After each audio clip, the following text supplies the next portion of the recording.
अंग्रेजों ने कहा कि तुम्हारे देश में एक ही हीरा मौजूद है जो इस पूरे देश के संविधान को बना सकता है, और वह है डॉक्टर भीमराव अंबेडकर।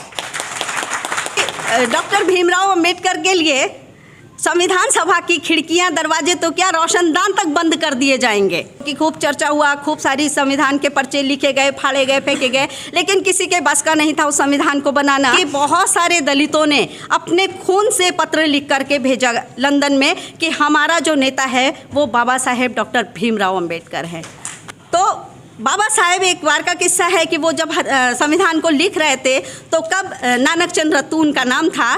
तो जब वो बाबा साहेब संविधान लिख रहे थे तो नानक चंद रत्तू जी पहले उनके लिए चाय लेके आए। चाय रखे रखे ठंडी हो गई, फिर वो दोपहर का खाना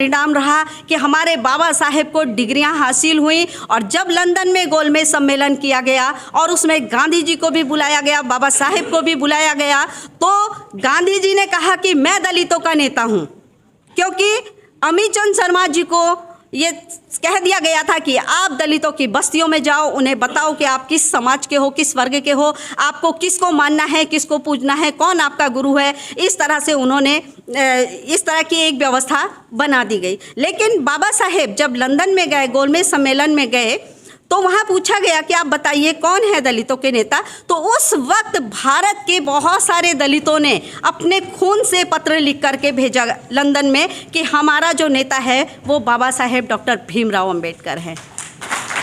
और तब गोलमेज सम्मेलन में बाबा साहेब को बैठने का अधिकार दिया गया। और जब देश आज़ाद हुआ 1947 में, तब देश के सामने सबसे बड़ा प्रश्न ये आया कि इतना बड़ा देश है, यहाँ छोटे छोटे रजवाड़ों का शासन था, और वो रजवाड़े उसमें लगे हुए थे कि कैसे ये देश आज़ाद हो और हम उसके बाद अपनी अपनी रियासतों के राजा बने। तो बाबा साहेब को इतना बड़ा उन्होंने दायित्व सौंपा अंग्रेजों ने। जिस समय ये कहा गया कि जिस दिन आपके देश का संविधान बन जाएगा उस दिन हम आपके देश को आज़ाद कर देंगे। और अंतिम वाइस गवर्नर जनरल थे लॉर्ड माउंटबेटन। तो माउंटबेटन ने ये कहा था कि आपका संविधान जिस दिन तैयार हो जाएगा उस दिन हम आपके हाथों में सत्ता को सौंप देंगे। तो संविधान निर्मात्री सभा का गठन किया गया, उसमें लगभग 299 लोगों को रखा गया और उसके अध्यक्ष बना दिए गए डॉक्टर राजेंद्र प्रसाद जी। अब सवाल ये उठा कि संविधान सभा तो बन गई, 300 लोगों की खूब चर्चा हुआ, खूब सारी संविधान के पर्चे लिखे गए, फाड़े गए, फेंके गए, लेकिन किसी के बस का नहीं था उस संविधान को बनाना। और ऐसे में तब एक चीज़ सामने आई, अंग्रेज़ों ने कहा कि तुम्हारे देश में एक ही हीरा मौजूद है जो इस पूरे देश के संविधान को बना सकता है, और वह है डॉक्टर भीमराव अंबेडकर।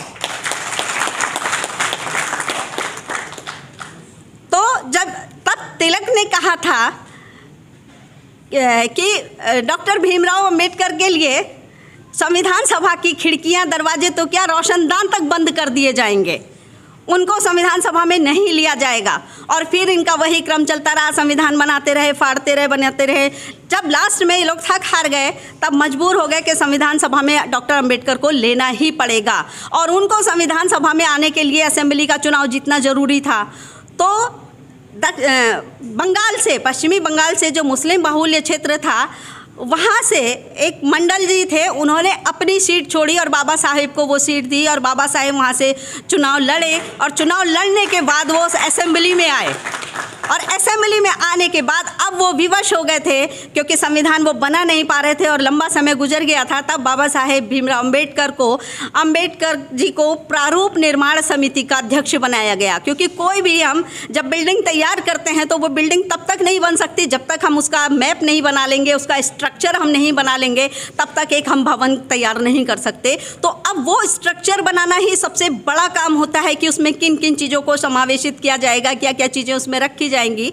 और तब जाके बाबा साहेब भीमराव अंबेडकर, जो उस समय 32 डिग्रियां हासिल कर चुके थे, देश विदेश के संविधानों का अध्ययन कर चुके थे, और तब उन्होंने संविधान बनाने का उस प्रारूप को बनाने की जिम्मेदारी ली। 7 लोगों को उस प्रारूप समिति का मेंबर बनाया गया, अध्यक्ष बाबा साहेब को बनाया गया। लेकिन अब देखिए उन 7 में भी 2-3 लोग जो थे वो इस संसार से विदा ले गए। 2-3 लोग बीमार पड़ गए और कुछ लोगों ने हाथ खड़े कर दिए कि हम नहीं कर पाएंगे ये काम, और तब दिन और रात मिल करके बाबा साहेब ने संविधान निर्माण करने का कार्य किया। और उस समय एक सत्तू जी थे जो उनकी सेवा करते थे। तो बाबा साहेब, एक बार का किस्सा है कि वो जब संविधान को लिख रहे थे तो कब नानक चंद रत्तू उनका नाम था, तो जब वो बाबा साहेब संविधान लिख रहे थे तो नानक चंद रत्तू जी पहले उनके लिए चाय लेके आए।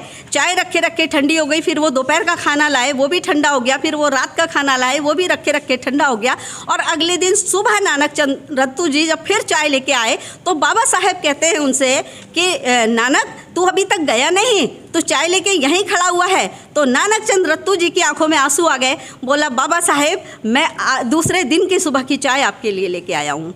मतलब वो संविधान बनाने में इस कदर रत हो गए थे कि उन्हें समय का पता ही नहीं चला कि कब उनको बैठे बैठे 24 घंटे से ज़्यादा हो गए और दूसरा दिन निकल आया और वो संविधान को बनाने में लगे हुए हैं। तो कड़ी मेहनत करके बाबा साहेब ने इस देश का संविधान बनाया और 2 वर्ष 11 महीने 18 दिन में देश का ये संविधान बनकर तैयार हुआ। और तब बाबा साहेब ने आज ही के दिन 26 नवंबर सन 1949 को ये संविधान निर्मात्री सभा के हैंड ओवर किया, उनको सौंपा। और उसके बाद भी इस पर बहुत सारी चर्चाएं हुई, कई सारी धाराओं को उसमें काटा गया, कुछ बदलाव किया गया, काट छांट भी की गई, लेकिन जो उसका मूल स्वरूप था उसको वो लोग नहीं हटा सके, क्योंकि किसी में ताकत ही नहीं थी उसको बदलने की, जो बाबा साहेब ने बनाया था। तो इस तरह से आज के दिन उस संविधान को जो है स्वीकार किया गया, और स्वीकार करने के बाद में बहुमत से उस असेंबली में जो संविधान निर्मात्री सभा थी उसमें उसको पारित किया गया। और तब जाके 26 जनवरी सन 1950 को हमारे देश का संविधान लागू हुआ। और उस दिन जो अंतिम वायसराय थे लॉर्ड राजगोपालाचारी जी, उनसे भी शासन ले लिया गया, क्योंकि 15 अगस्त के बाद पंडित जवाहरलाल नेहरू को प्रधानमंत्री बना दिया गया था, लेकिन राष्ट्रपति कोई नहीं था और गवर्नर जनरल के नाम से ही शासन चलता था। तो जिस दिन हमारा संविधान लागू हुआ उस दिन भारत पूरी तरह से आज़ाद कहलाया गया। उससे पहले हमारा भारत आज़ाद नहीं था, मात्र कागजों में उसको आज़ादी मिली थी। और तब हमारे पहला गणतंत्र स्थापित हुआ और भारत को उस दिन से गणतंत्र दिवस के नाम से जाना गया। और स्वतंत्रता दिवस से भी बड़ा हमारा दिवस जो है ये गणतंत्र दिवस 26 जनवरी को ही इसीलिए मनाया जाता है, क्योंकि उस दिन हम वैदेशिक नीति, चाहे हमारी सुरक्षा से संबंधित हो, हमारी आर्थिक नीतियां हो, जितनी भी हमारे देश का शासन था वो सारा हमारे अपने देश के ही हाथों में आ गया था और विदेशी ताकतों का बिल्कुल भारत से बहिष्कार हो गया था, निकाला हो गया था, और हमारे देश का इस तरह से संविधान बना। अब बात आई संविधान में अधिकारों की। तो बाबा साहेब ने जिस समय संविधान बनाए उसमें उन्होंने फंडामेंटल हमारे राइट रखे, मौलिक अधिकार।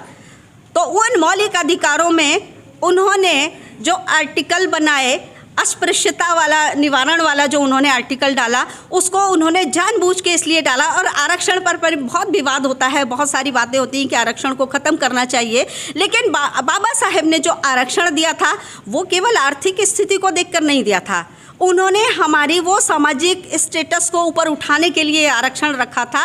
और उन्होंने ये कहा था कि तब तक हमारे समाज को ये आरक्षण हमेशा के लिए दिया था। लोग कहते हैं कि 10 वर्षों के लिए दिया गया था, लेकिन वो 10 वर्षों के लिए आरक्षण नहीं था। वो आरक्षण ये था, आज भी देखिए हम पढ़ लिख जा रहे हैं, हमारे पास बहुत पैसा है, लेकिन आज भी जो जाति का ठप्पा है वो हमारे माथे पर ही लगा हुआ है। मैं बहुत सारे सेमिनार्स में जाती हूँ, बातें करती हूँ उन लोगों से, तो बड़ा दुख होता है कि हमारे बहुत सारे IAS ऑफिसर, PCS ऑफिसर, बड़े बड़े अधिकारी भी आज भी उस शोषण का शिकार होते हैं। वो उन लोगों के आज भी गुलाम होते हैं, उनके पास पावर होती है, सब कुछ होती है, वो शासन प्रशासन के अंडर में ही काम करते हैं, सरकारों के अंडर में ही काम करते हैं। यदि वो स्वतंत्र रूप से थोड़ा सा भी हमारे समाज के लिए काम करने लग जाएंगे, उनके साथ शोषण शुरू हो जाएगा और उन्हें उठा करके दूरस्थ क्षेत्रों में ट्रांसफ़र कर दिया जाएगा, कहीं उन्हें टिकने नहीं दिया जाएगा। तो ये उनके साथ शोषण है। आज भी जातिगत भेदभाव ही है। हम बड़े खुश तो होते हैं कि हमारे बच्चे IAS PCS सब कुछ बन रहे हैं, लेकिन जातियाँ हमारी वहाँ भी पीछा नहीं छोड़ती हैं। वहाँ भी हमें उनके गुलामी का जो दंश है वो आज भी हमें झेलना ही पड़ता है। बस सिर्फ फर्क इतना सा रह जाता है कि हाँ, हम उस कुर्सी तक पहुंच जाते हैं। और ये अत्याचार, ये दमन हमारा तब तक ख़त्म नहीं होगा जिस दिन हम सरकारों में अपनी पैठ नहीं बनाएंगे। हम हम कितने भी बड़े अधिकारी बन जाएं, डॉक्टर बन जाएं, इंजीनियर बन जाएं, सब जगह कहा जाता है ना कि ये झोला छाप डॉक्टर है, या आरक्षण से आया हुआ डॉक्टर है, ये इसमें योग्यता नहीं है, या ये आरक्षण से आया हुआ इंजीनियर है, कहीं पुल ढहेंगे कुछ ढहेंगे, नाम आ जाएगा अरे ये आरक्षण वाला इंजीनियर था इसीलिए ये चीज़ें नहीं सही हो पाई। चाहे भले ही उन लोगों के द्वारा वो खराब हो, लेकिन एक आरक्षण का जो ठप्पा, एक जाति का जो ठप्पा है वो हमारे माथे पे लगा हुआ है। तो उस ठप्पे को धोने के लिए हम लोगों को सबसे पहले बाबा साहेब ने ये उंगली की थी ना, उनकी उंगली का इशारा था कि आप संसद में जाओ, संसद में जाओ, अपने शासक स्वयं बनो, अपना शासन स्वयं करो। लेकिन हम क्या कर रहे हैं, हम आज भी एक मुर्गे की बोतल, एक साड़ी में 500-500 रुपये में बिक जाते हैं। हम अपने वोट की ताकत को नहीं पहचान पाते हैं, जबकि सबसे ज़्यादा स्ट्रेंथ अगर SC ST में देखी जाए तो हमारे अपने वर्ग की बहुत ज़्यादा है, पर हमारा वर्ग सबसे बड़ा थाली का बेपैंदी का लोटा है, उसे जो जिधर चाहे वो उधर लुढ़का देता है।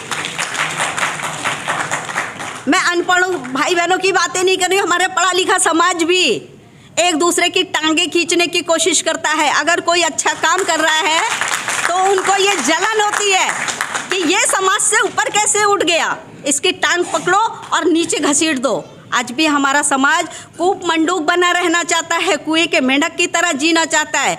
वो ना तो निकलना जान रहा है उस गंदगी से, ना निकलने वालों को आगे बढ़ने देना चाह रहा है। टांगे घसीट के पुनः नीचे लाने की कोशिश की जा रही है। तो मेरे भाई बहनों, मैं आपसे ये निवेदन करूंगी कि हम लोग भविष्य में कभी भी किसी की टांग पकड़ के नीचे ना खींचें, बल्कि अगर कोई ऊपर उठ रहा है तो उससे इंस्पिरेशन लें, उससे प्रेरणा लें कि ये आगे कैसे बढ़ा, मुझे भी इसके बराबर बनना है, इसके बराबर बल्कि इससे ऊपर जाना है, ना कि इसको नीचे घसीटना है। ये हमने नहीं करना चाहिए। बहुत सारे ऐसे उदाहरण भरे पड़े हैं समाज के जहाँ इस तरह की भावनाएं होती रहती हैं। संगठनों का लालच, और दूसरी बड़ी चीज़, हमारे लोगों में संगठनों का बहुत बड़ा लालच रहता है। मुझे राष्ट्रीय अध्यक्ष का पद चाहिए, मुझे राष्ट्रीय पद चाहिए, ये चाहिए, वो चाहिए। लेकिन एक मैं ऐसी हूँ, मेरे भाई लोग बैठे हैं मुझसे बहुत रिक्वेस्ट कर रहे हैं। अभी हमारे पुणे के भाई साहब हैं, कह रहे नहीं हम आपके लिए अभी पद की घोषणा करेंगे। मैंने कहा भाई साहब मैं हाथ जोड़ रही हूँ, मुझे आप समाज में ज़मीन से जुड़ा रहने दो। मैं बिना पद के, आप मुझे जहाँ बुलाओगे मैं समाज के लिए काम करूंगी। मुझे पद नहीं, मुझे अपना समाज चाहिए, मुझे अपने नौनिहाल चाहिए। ये जो हमारे नए बच्चे यहाँ पे बैठे हुए हैं, मैं जिस भी मंच से जाती हूँ, मुझे कहीं से भी बुलावा आता है, चाहे मैं कितनी भी विपरीत परिस्थितियाँ हों, स्वास्थ्य कराबो, कुछ भी कराबो, लेकिन मैं पहुँचती हूँ। क्योंकि मैं जानती हूँ कि अगर मेरी बातों से 2 लोग, 4 लोग, 10 लोग भी सुधरे तो ये मेरी सबसे बड़ी जीत है। मैं जिंदाबाद, जिंदाबाद। अभी मैं बहनों की बात बताऊंगी। अभी गाजियाबाद में 5 तारीख को, जिस दिन बाबा साहेब का प्रवेश दिवस था विद्यालय में, उस दिवस पर गाजियाबाद में एक छोटे छोटे स्टूडेंट थे बेचारे, कोई BA में पढ़ने वाला है, कोई MA में पढ़ने वाला है, और उन बच्चों ने मुहिम चला रखी है। वो डोर टू डोर जाते हैं, स्टूडेंट्स को पढ़ाते हैं। उन्होंने भी इसी तरह का एक सम्मान समारोह रखा। मुझे बड़ी खुशी हुई कि उन्होंने कोई ऐसा संगठन नहीं, कोई बड़ा संगठन नहीं, खुद उन्होंने पैसे इकट्ठा किए और वो प्रोग्राम रखा और मेरे को बुलाया गया। तो मैं वहीं मोहल्ले में रुकी, जो बच्चा ऑर्गेनाइज़र था उसी के घर पे रुकी मैं। पूरे मोहल्ले की महिलाएं हमारे घर, उस घर पे, वहाँ पे मुझसे मिलने आई। वहाँ के पुरुष भी आए, बच्चे भी आए कि मैडम जी आई हैं, हमने मिलना है। और मैं स्पेशली एक दिन पहले जाती हूँ। मैं कहती हूँ मैं जैसे प्रोग्राम में जाऊँगी, मैं केवल मंच पे बैठी रह जाऊँगी, लोगों से इंटरेक्शन नहीं हो पाएगा, बातचीत नहीं हो पाएगी। तो एक दिन पहले मैं उन लोगों से मिलती हूँ, उनको समझाती हूँ। तो मेरी वहाँ महिलाओं से यही बात हुई, जो बच्चा हमारा ऑर्गेनाइज़र था उसकी शादी नहीं हुई थी, उससे छोटे वाले भाई की उन्होंने शादी कर दी थी।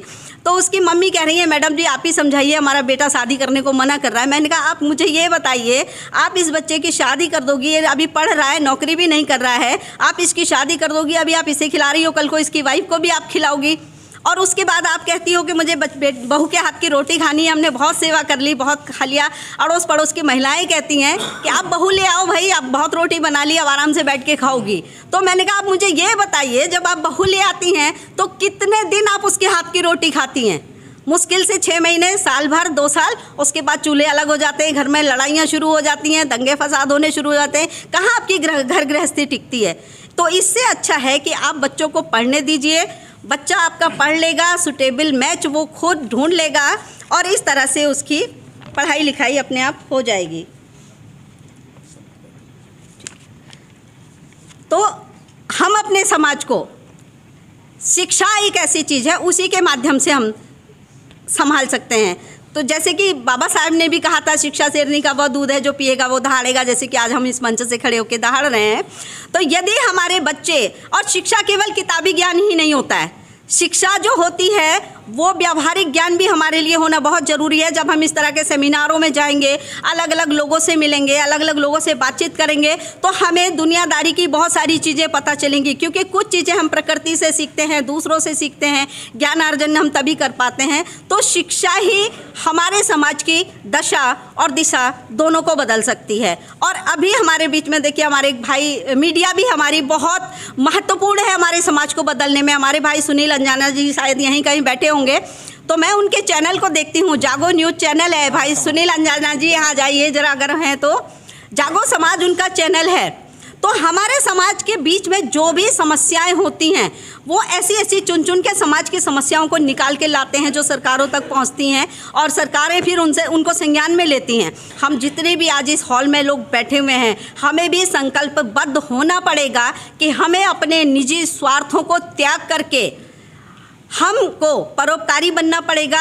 अगर हम अपने सहारे से एक व्यक्ति को भी सपोर्ट कर पाए, कुछ बनने में अपनी मदद कर पाए, तो ये हमारी बहुत बड़ी उपलब्धि होगी। तो हमें अपने समाज के लिए हर समय तत्पर रहना चाहिए, काम करते रहना चाहिए। और अगर इस तरह के भाइयों के संगठन बनते हैं, मैं देखिए बहुत बुरी परिस्थिति में होती हूँ, कभी कभी मुझे आंखों से नहीं दिखाई देता है, परेशान होती हूँ, लेकिन फिर भी मैं अकेली आती हूँ। कल मैं बहुत परेशान हुई, 1-1.5 घंटा मैं आनंद विहार में परेशान हुई, मुझे रात में नहीं रहा था, लेकिन मैं फिर भी जैसे तैसे ऑटो करके यहाँ पे पहुंची हूँ।